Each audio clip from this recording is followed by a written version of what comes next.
Welcome to Body by Design. I'm your host, Blue Driver, a women's strength training and metabolism coach. I went from years suffering hormone imbalances, looking soft and bloated, to symptom-free and building muscle for a toned athletic physique. Since then, I've made it my mission to empower women to take control of their own health, hormones and body composition. So grab a cup of coffee and let's build your body by design.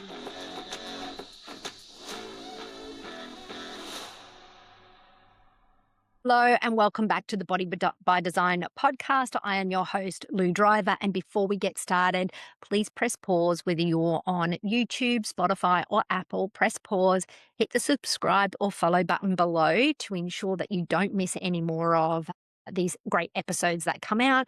And it's also going to help the algorithm get this podcast out into more 40 plus women's hands that need help in building the body of their dream. Today's podcast, what is it all about? This is for the woman who is in the gym 4 or 5 days a week, working a lot, but she actually doesn't look like she lifts and wants to and doesn't understand where it's going wrong.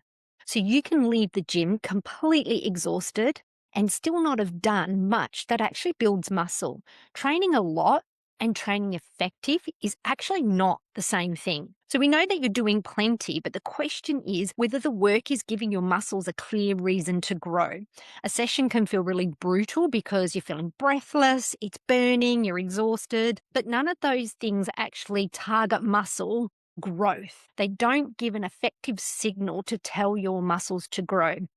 This can be one of the biggest reasons why your body isn't changing. You just aren't growing muscle. So the session's feeling hard tells me how tired you got, but it doesn't tell me whether muscle was forced to adapt and grow. So generally, what does training hard feel like? You're going to feel short of breath. You're going to have short rests between sets. So quite often I see programs where they say take a 30 or a 60-second rest, and that's going to create more muscle stimulus. But all it does is create fatigue, and you aren't fully recovered for the next set to be able to train effectively. High reps, so you don't have much muscle engagement in the early stages of the set. So if you're doing 15, 20 reps, say you're doing lateral raises and you're doing 15, 20 reps and you're doing it with a 3 kilo weight, there's going to be a lot of swinging around before you actually feel your side delts engage, because they need to get fatigued before they feel engagement. Whereas if you actually are training in a lower rep range that engages the muscle from the beginning, it's going to be using its motor recruitment units to actually say to the muscle, work for me. So they're the types of things that you actually want to be looking at doing. What makes a set effective is that we know that we're hitting the right muscle group. So think form. Your form has to be really good in your set, so you're using the correct muscle, and you need to get it close enough to failure. Muscle growth actually happens when the muscle is engaged and it gets close to failure. And it can be 1 to 2 reps short of failure. So you might go, if I go again, I know I'm not going to be able to get the weight up. Or maybe I've got one left in me, but that's it. So you don't actually have to get complete failure. What I do think is a good idea is learning how to fail in the beginning. And then you learn what that feels like, and then you know when you can stop a little bit shorter. The thing is that most women that come into my program, in fact, it's very rare I see someone come into my program that's actually training in a way that is close to failure. They think they are. They think they're executing it in that manner, but they're just not. There's either lack of confidence, just not realizing what failure feels like because they're looking for that exhaustion and that burn. Or maybe you've always done more cardio style things and you're not actually sure on the lifting side of things. And this is where getting someone to check form and intensity become a really good option. And that way you're not wasting all that effort in the gym with doing a lot instead of actually being effective, right? So where are some of the leaks that you get in your training. So the first one will be form, which I've just spoken about. So form is that you want to be, if you have the incorrect form, you might not be engaging the right muscles. So other muscles are coming in because your form is slightly off, and then you're not targeting the right muscle group that you actually want to be. So form needs to be there. Another part of form is as you start to tire, your range of motion tends to shorten. If we take a squat, for example, if as you're squatting down, you get well below your knee crease, so bum to the ground, ass to grass, as they say, but then as you tire, your brain is going to take over and tell your body to find the most efficient way to get out of that rep and complete that rep, because naturally your body wants to be efficient, doesn't necessarily want to be effective. So if your range of motion is becoming shorter and shorter, so range of motion is where you start at the beginning of the rep, you go into the rep. So if it's a squat, you go all the way down and then you come back up again. But if your range of motion is shortening, so the range in which you're getting depth in the case of a squat, it will actually start to shorten if you're not aware of this. And you might actually get more reps out or start to load more weight on the bar and go, yeah, I progressively overload. But are you really? Because you don't have the same range of motion. So you might not be recruiting the muscles as well, or you're moving weight with less range, which is just not as effective. You could actually get more muscle stimulus out of a larger range of motion on something like a squat.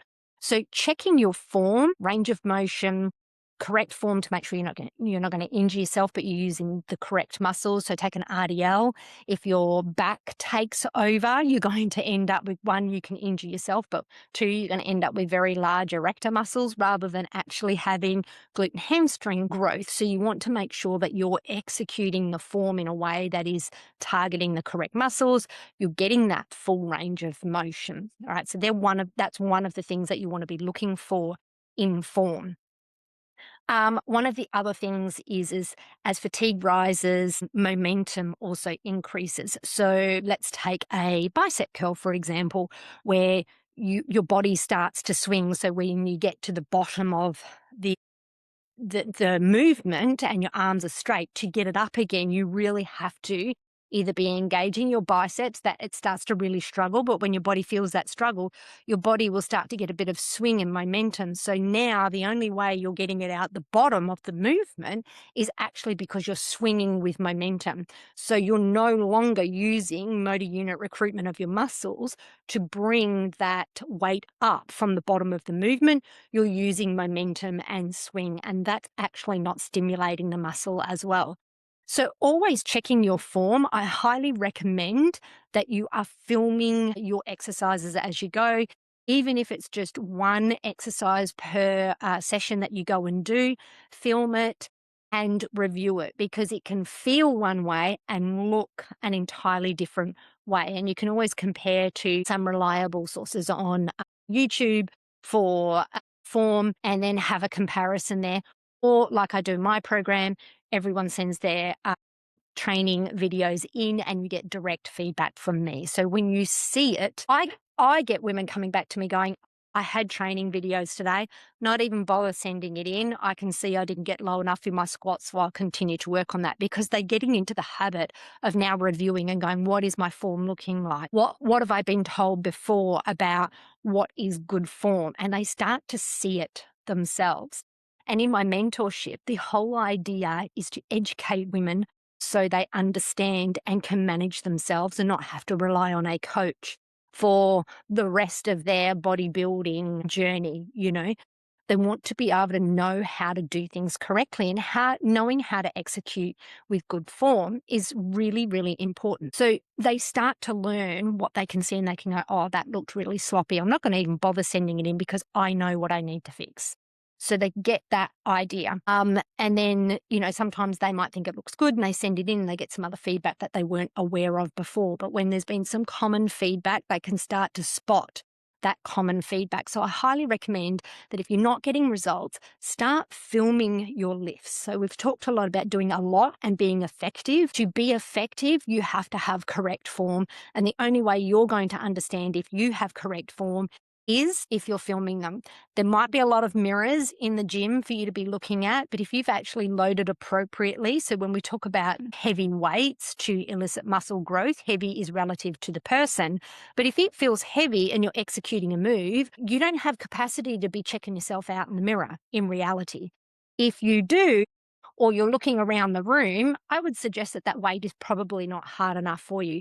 So that does move me into intensity. So intensity is another place that you can get one of these links to why you're working a lot in the gym, but not effectively. So this is where we talk about heavy lifting, but it's relative to you. It doesn't mean that, you're going to start with a coach and they're going to go, well, go lift 100 kilos if you've never done that before. You do have to build up, but what heavy is in a 6 to 8 or say 6 to 12 rep range, you reach that 1 to 2 short of failure with that weight somewhere in 6 to 12 reps. Now, it doesn't matter if it's a 60 kilo deadlift or if it's a 100 kilo deadlift. The intensity still has to be there. If you fail at 6 reps for 60 kilos, fantastic. What does failure look like for you? So if we assume the form is correct, the next thing is am I failing within a reasonable rep range?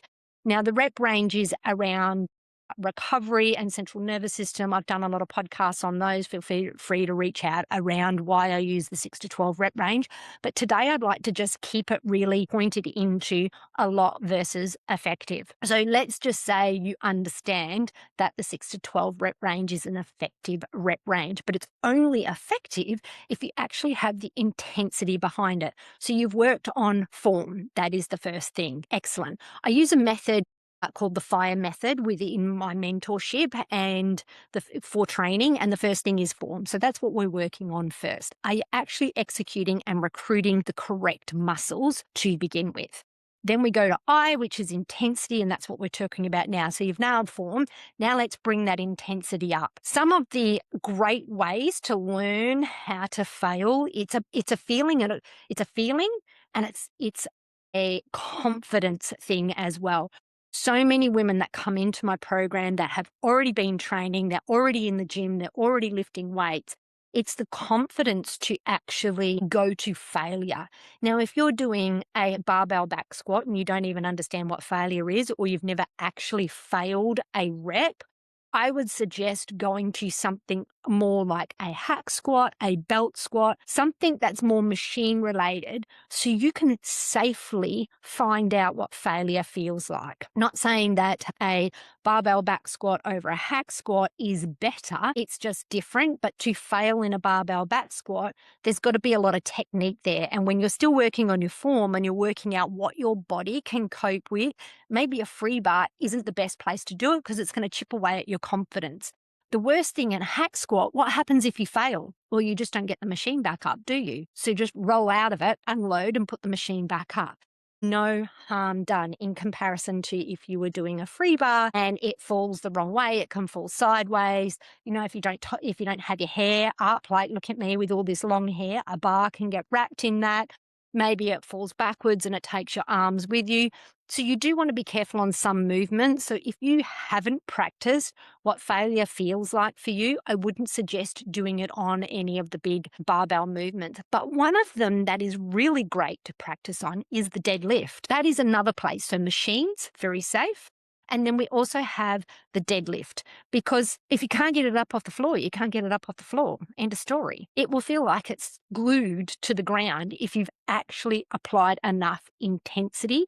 So finding a program that's going to allow you movements that are safe to fail in. And you actually want to do that. You actually want to find failure. Push yourself till you are pulling faces, grunting, and that bar will not come off the floor if it's a deadlift, or if it's, say, a seated chest press. You can't push that back up again. What happens? You just let go and it sits there. It's no harm done. But what you're doing is getting in tune with your body. And so much of the work that I do with women is about getting in tune with your own body. Okay. So all of these rules are generic rules. You need to be able to apply them to you. So it's very generic to say, go to failure. Okay. But what does that feel like for you? So I want you to tap into the feeling.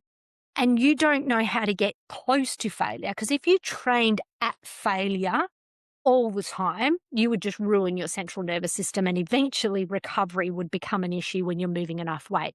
So you don't always want to be failing and not getting that last rep, because the intensity is huge. So we want to be, maybe one or two shy short of failure. You can't get into a program and just start going, okay, I'm 1 to 2 short of failure, because if you've never actually failed regularly to start with, you don't understand what failure is. And I can guarantee you, you're leaving 4 or 5 reps on the table. Absolutely. See it all the time. Like I said, it's very, very rare that a woman comes in, unless she's already doing things like 70 kilo squats, 100 kilo deadlifts, that that person knows and understands intensity because they've gotten to where they are.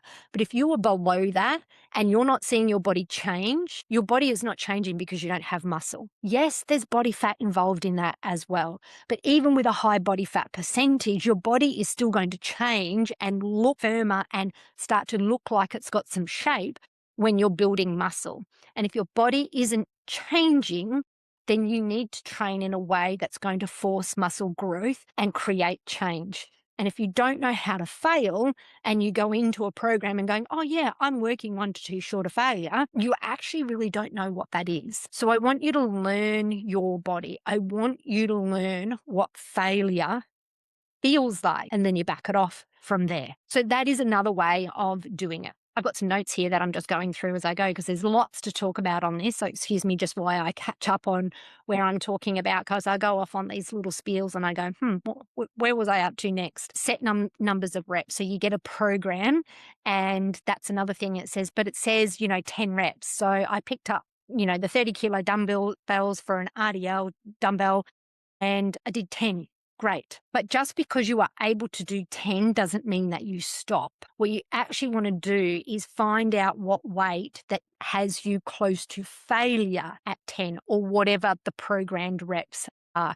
Maybe it's programmed for 6 to 8, and you pick up those 30 kilo dumbbells and then you go, great, I got 8 reps, so now I can stop. But if you haven't actually done a foundational setting that each time your program changes or you do a new movement, you're never going to understand what weight is actually going to create progressive overload for you. So progressive overload is when you are able to increase weight or increase by reps every week. And if you actually just stopped at 8 and went, okay, well, I did 30 kilos for 8, great. And then the next week you go in, you go, I'm going to do 32.5 kilos, and I hit 8. You go, great, progressive overload. But it's actually not progressive overload if you never reach close to failure in the first place. Maybe if you didn't stop at 8, maybe you actually would have got 12 or 15 reps. So therefore, you actually didn't progressively overload. So when you first get into a program or you start a new movement, you always want to find where your failure point is, so you understand how much weight I can move for the prescribed rep range that I'm in. I use rep ranges, so somewhere in the 6 to 8 range for a compound move. What that does is, if you can find the weight where you fail or come close to failure at 6, the next week, okay, I'm going to take that 30 kilos. I actually truly came close to failure at 6 reps. Now next week, I'm just aiming for 7. That becomes progressive overload, because I know I truly met failure at 6 reps. But if you don't do that and you just go, okay, well, I was able to move 30 kilos for 8 reps, awesome, you haven't necessarily gone to failure. You haven't recruited all your motor units within your muscle to create stimulus. And when you create stimulus, your muscle is forced to repair. And when it repairs stronger, which gives you the ability to lift more the following week. But don't give yourself that false sense of security that just because you made 8 reps and then the next week you put the weight up, or the next week you did another rep, if you actually truly didn't meet failure, if you didn't have the right intensity to begin with, then you actually haven't progressively overloaded. So I often hear women say to me, yep, I'm progressively overloading, just because they're increasing every week, but they're never actually truly challenging their muscles because they don't have that right intensity behind it. And they think, yep, I had one more in the tank, when in reality, they probably had 4 or 5 left. It's always wonderful to see when women come in the program, they cement their form, they start understanding what failure really is, and they're amazed at the numbers that are actually already capable of. So if your body looks the way it does with your current capability, imagine what getting even stronger would be like. And truly, if your body isn't changing, you truly don't understand what your body is currently capable of, let alone forcing the growth. So intensity is really, really important, but please remember form always comes first, because if you're trying to add that intensity without the form behind it, you can injure yourself. But this is where we learn about progressive overload, and learning to train to failure is in those first two, form and intensity. From the FIRE method, the next one is for recovery. So obviously, this is all about volume. So a lot is not effective. So recovery is what can we recover from. But quite often, I heard someone else, can't remember his name, but his Instagram handle is Lift Run Bang. I think his Instagram handle is. He's amazing. And I heard him describe it on a podcast with Kitty Blomfield once. And I was like, oh my God, I love that analogy. So I'm going to use it here because I think it's really a really, really great way to talk about recovery and volume. So studies will tell us that anywhere between, 3 and 30 reps will build muscle. Absolute truth. And I do not dispute those studies at all. It is the truth. We can build at 30 reps. So why do I keep talking about 6 to 12 rep range and staying in that range? And I was talking about, if you're throwing a weight around it, and doing 15 to 20 reps, it's not going to build muscle. Because if it takes you 30 reps to actually reach failure, I can guarantee you the burn or the cardio side of things, so you might just get exhausted, is going to take you out before you reach that 30 reps. So then you're thinking that you're reaching failure because, geez, I can't do it anymore. My muscles are burning or my lungs are burning, but you didn't use the motor unit recruitment of your muscles. And it's not your muscles that failed. It was the lactate buildup. It was the lung capacity, the cardio capacity that made you fail. Maybe it was grip because you were holding on for so long that your grip starts to give way. They're the sorts of things that let go first. But from a recovery perspective as well, and this is where it gets super, super important for the 40-plus woman who wants to build muscle, recovery is so important because our hormones are shifting at this time of life, and recovery just becomes a little more challenging. So we want to get to somewhere in the most efficient and effective way possible. And this is where Lift Run Bang's analogy comes in. If you can drive to the shops and take the straight road and get there in 2 minutes, why would you take the long road to get to the shops that takes you 30 minutes? It's not effective. It's not efficient. And that is what you're doing with these different rep ranges. You can reach failure in a 6 to 8 rep range and not have all that fatigue build up and that burn and that all this fatigue, cardio fatigue that is created for your body in addition to the muscular failure that your body has to recover from. So the more reps that you put in that are ineffective, they are still creating fatigue, but they're ineffective for muscle building. So if you add a lot before you get to the point of actually reaching those tough reps in that, that 30 rep set, if the last 5 reps are really the only the effective ones, which is generally it's the last 4 to 5 reps, if you train to failure, it's the last 4 to 5 reps that are actually creating the stimulus. You've just done 25 other reps that you didn't need to do. Like, why would you do that? It's just creating fatigue in your central nervous system that your body now has to recover from. So this is junk volume going in. So this is the mindset of a lot. The more I do, the better it's going to be. And that's actually not the case.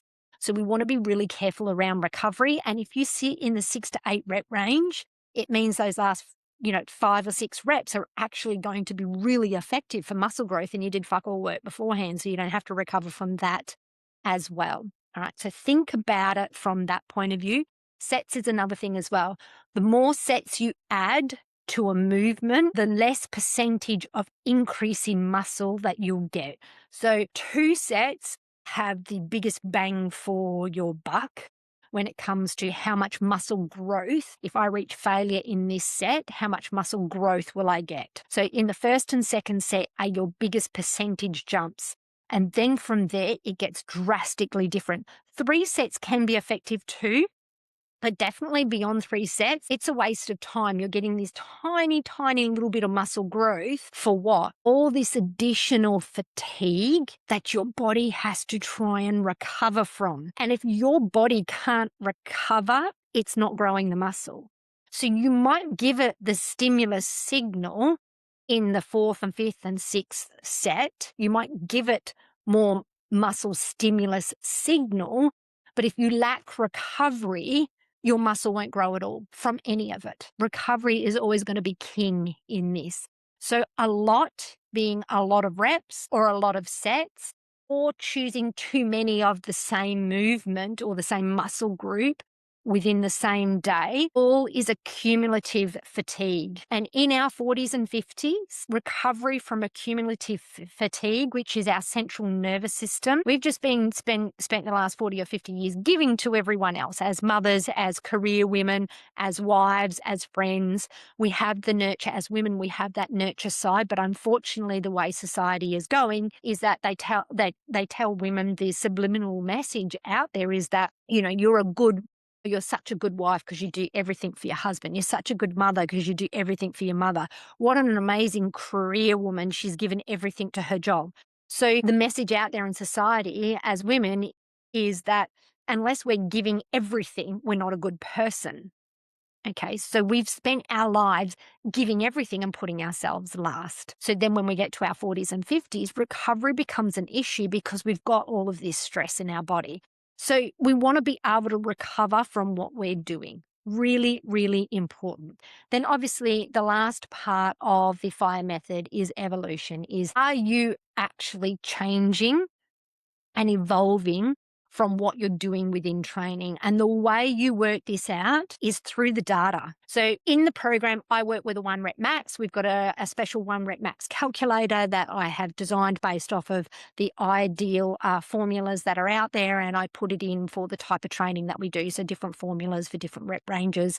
So I've got that available within my program so women can work on their 1 rep failure. So let's just take, for example, 100 kilo deadlift for 7 reps is essentially if you did 1 rep and that was all you could do, you could actually do 120 kilos. So the way we record our training, we're recording every single session, every single what weight we're doing, what reps we're doing, every session. And it's all about progressing on top of that. What was our 1 rep max last week? I need to increase on that 1 rep max. So recording the data. So if you're just going in and trying to guess and remember what you did last week, or you go, yep, I did 3 sets of 10 at 30 kilos last week. Let's do 3 sets of 10.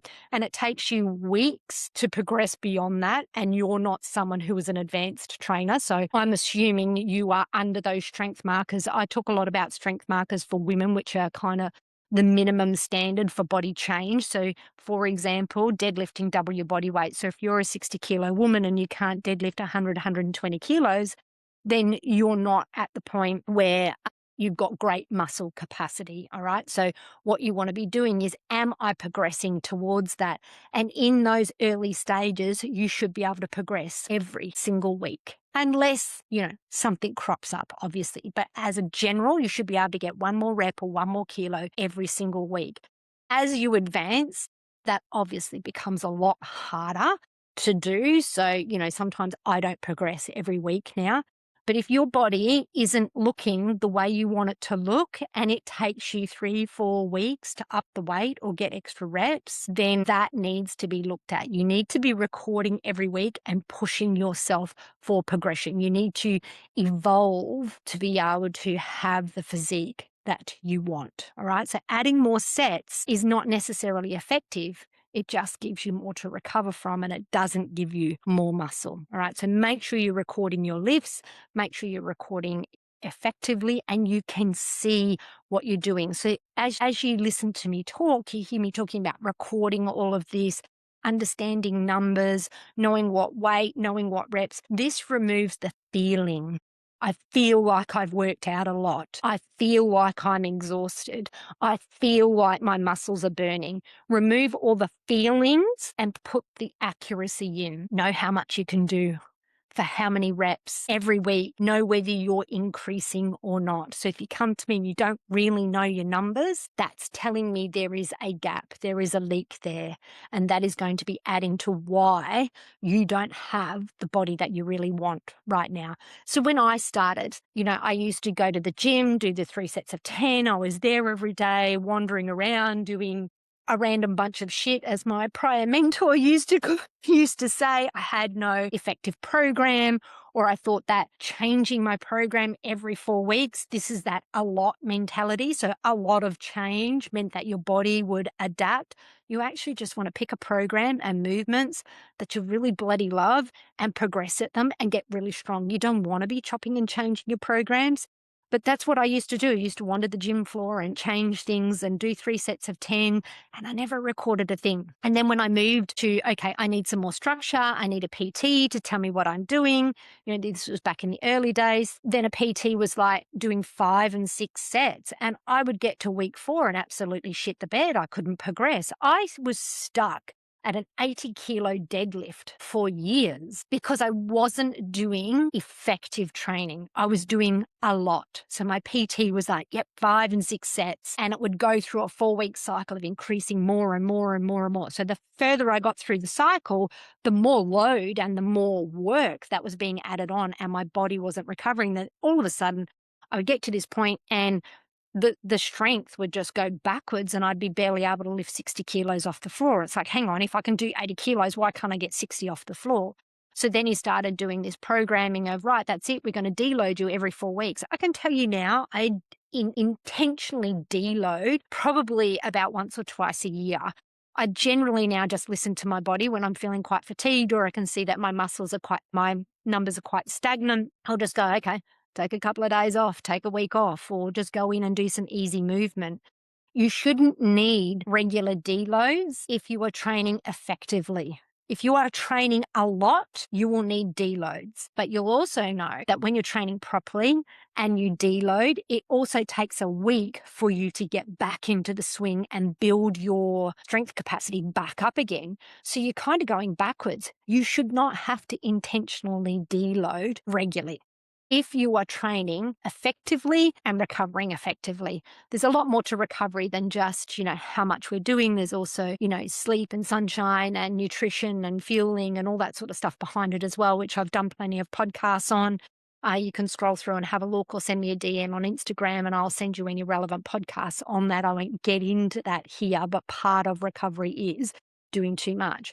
So you should be able to walk out of the gym and go, yeah, that felt good. Like, you feel like you've worked out, but within kind of half an hour, you're starting to feel energized again. You feel really good. You don't feel wiped. If you're walking out of the gym and feeling wiped for the rest of the day or the rest of the evening, and you don't feel like you actually get your spark back after training, there is something very wrong in there. So, my story was all very much about, I just did all of the training and wasn't getting anywhere. And I can tell you now, I spent years. And then when I took it upon myself to educate myself, understand nutrition, understand the training, go and get those qualifications, I did a 2-year transformation. From not having any muscle to building the muscle, doing the shred and doing the photo sheet was a 2-year transformation. And it was amazing. And I don't feel like there was any time lost there. But prior to that, I wasted a lot of time. And I wish in my 30s I hadn't wasted so much time going round and round in circles. It really wasn't until my mid-40s that I really got into being able to force my body to change in the right way and actually get the rewards for the effort that I was putting in. And I wish I had have spent a lot more with how slow muscle grows. I wasted a lot of years. So at 40, you don't have that time to waste anymore. Some of the things that you can actually do and check yourself on to try and get some progression and know that you're building muscles. So choose maybe three main lifts. You might do a lower body, an upper body, and maybe an isolation movement. So say a deadlift, some sort of chest press, And then an isolation movement, maybe like a leg extension.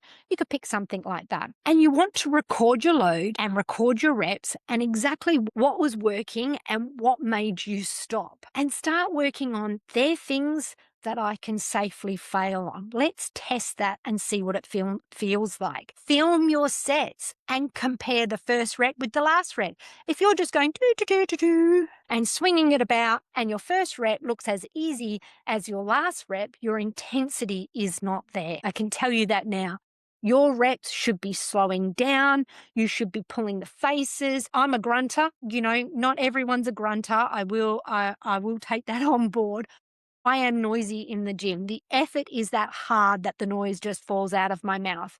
But if everything was silent, you had your headphones on, you can still tell by how slow my rep is getting, how grindy it looks, the expression on my face. And the last couple of reps of my set, well, you'll see all of that, but in the beginning, you won't. So it should look like it's getting hard. It should look like you squeeze that last rep out. Seriously, you should be contemplating your choices in life about the last rep or two. You need to work hard in the set, but it doesn't mean you're doing that 5-6 days a week for 2 hours a day.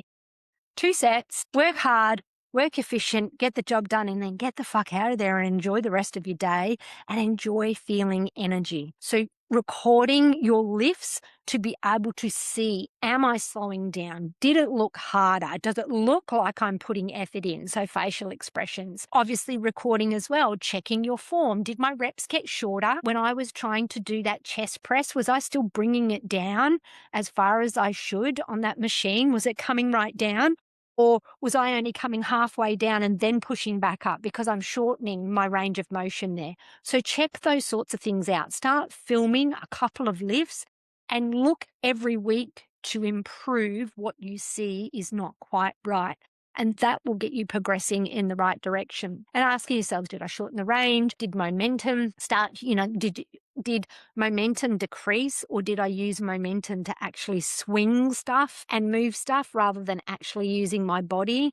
Did my form fall apart? So I was using more of my back in that RDL at the end rather than the glutes, because then what's the point of that? One, I might just injure myself, and two, that's not the target muscle group I'm looking for. I was looking for hamstrings and glutes, and my back took over in the last couple of reps. I probably could have pulled it up sooner. So be asking yourself one of those things. Pick machines or really stable isolation exercises that you can learn to fail on, like I discussed earlier on. Make sure that you're picking, don't go and try a barbell back squat and fail at that. That's just, if you've never understood failure, that is just asking for disaster and you will hurt yourself. Please pick something that's safe to fail on. It could be a leg press. Use the safety stoppers. It could be a squat on a Smith machine. So you've got your safety stoppers there. So if you get down into the bottom of that rep and you can't get back up again, you know that you can just sit down and then the bar is only going to drop this much further. Sit on the safety stoppers and you just duck on out underneath. So pick something that's going to be safe to fail on and learn how your body feels in that rep or two just before you went, nope. Couldn't get that out. Now, I don't get it all the time. Some days I get in there and I'm really ramped up and I'm like, yeah, let's go for a PB. And then I get that PB and I'm like, yeah, I've got one more. And then all of a sudden I'm like, oh, whoop, nope, didn't have one more in me there. So you can get caught off sometimes. But in general, you should be able to start to gauge where failure is for you and stop before that happens. Look at your session from session. Record it. Are you improving? Did you improve your form? Did you improve your intensity? They're the sorts of things that you're looking for on a week-to-week basis for progression. And please stop with the finishes. You do not need to go and do some sort of glute or quad burner or finisher for this. You are just exhausting yourself and creating more fatigue on the work that you've already done. So to bring all this back to the one single idea. Amount is how much work you did. Effectiveness is whether the work created a measurable reason for your muscles to adapt and grow. So train hard, absolutely, but make that work count. And after 40, you just don't have time to spend wasting years on being confused around fatigue versus progress. All right. So if you want any further help, I've got links below that you can contact me on or reach out on Instagram. If you found something really valuable in this podcast, I would love for you to help me get my podcast out there to the world a bit more. So take a screenshot, share it on Instagram, and tag me at strengthtraining.nutritionist. And I will catch you next week for the next episode.